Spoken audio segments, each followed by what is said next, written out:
안 기자, 정치부 구자준 기자 나왔습니다. 자, 한덕수 대행 탄핵 얘기는 끝난 줄 알았는데 오늘 민주당이 심각하게 고민을 했다면서요. 왜 그런 거예요? 이제는 진짜 하고 싶어도 시간이 없거든요. 국회 본회의가 내일까지 잡혀 있는데 사실상 이게 대선 전 마지막 본회의입니다.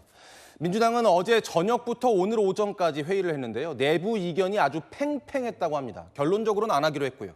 내부 이견이 팽팽했다면 안에서 대체 뭘 고민한 겁니까? 이런 중요한 사안을 결정할 때는 계산기를 두드려 볼 수밖에 없겠죠. 예. 탄핵을 했을 때 민주당이 얻는 건 뭐고 잃는 건 뭐냐, 득실을 따져봐야 한다는 겁니다. 해야 한다는 강경파는 득이 더 크다고 본 거고 하지 말아야 한다는 신중파는 실이 더 크다고 본 거죠. 자, 탄핵을 해야 한다는, 그러면 강경파 쪽에서는 왜 해야 한다는 거예요? 뭘 얻으려고 한 거예요? 표면적으로는요. 권한 없는 대통령 권한대행이 대통령 몫의 헌법재판관 2명을 지명한 건 위헌이다. 그러니까 탄핵을 한다는 거다. 그리고 그동안 마은혁 헌법재판관을 임명 안 하고 버티지 않았느냐. 탄핵은 당연한 거다. 할 일을 해야 하는 거다. 이렇게 설명합니다. 표면적, 그러면 속내는 뭡니까? 민주당 최고위원회의에서 나온 발언을 한번 살펴보죠. 김민석 최고위원, 대미 관세 졸속 협상은 안 된다. 이건 새 정부의 책임과 권한이라면서 국회가 통상특위를 구성하자고 주장했습니다. 민주당이 주목해서 본 보도가 있었습니다. 한덕수 대행이 관세 협상을 위해서 곧 미국으로 가서 트럼프 대통령을 만날 거다 이런 내용이었는데요. 총리실은 이 보도 부인했지만 한 대행이 실제로 미국에 가서 성과를 내면 한덕수 대망론에 더 불이 붙을 수 있겠죠.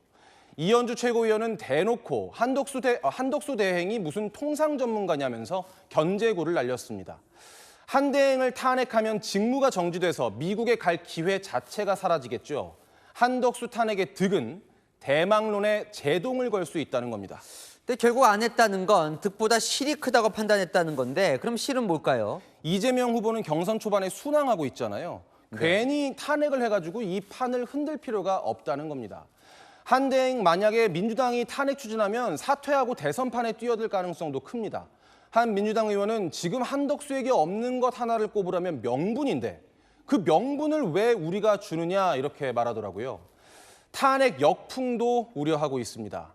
관세로 전 세계가 난리인데 사령탑인 한 대행을 탄핵시킨다? 비판을 감당하기 힘들다는 거죠. 자, 그러면 이제 앞으로는 이 탄핵은 없는 겁니까? 대선 레이스가 시작된 이상 현실적으로 쉽지 않습니다. 탄핵을 하려면 보고와 표결, 본회의를 2번 의장이 잡아줘야 되거든요. 한 대행이 만약 대선 출마를 하려면 5월 3일까지 사퇴해야 합니다. 2주 남았죠. 하지만 헌재가 오늘 한 대행의 재판관 지명 효력정지 가처분을 인용한 게 추가로 영향 미칠 가능성을 배제할 수 없기는 합니다. 그 결정을 좀 따져봐야 할 것 같아요. 오늘 이제 헌법재판소의 결정이 한 대행에는 좀 타격이 될 것 같기도 한데요. 일단 헌재가 한 대행 결정에 제동을 건 거잖아요. 예. 잘못된 결정이었다고요. 그러니까 스크래치가 났다 이렇게 볼 수 있습니다. 결과적으로 민주당이 추천한 마은혁 후보자만 임명이 됐으니까요.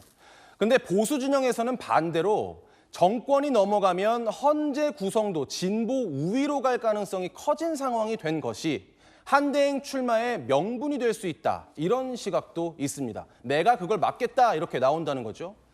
한 대행 탄핵은 멈췄지만 한 대행을 둘러싼 정치권 공방은 더 격화될 걸로 보입니다.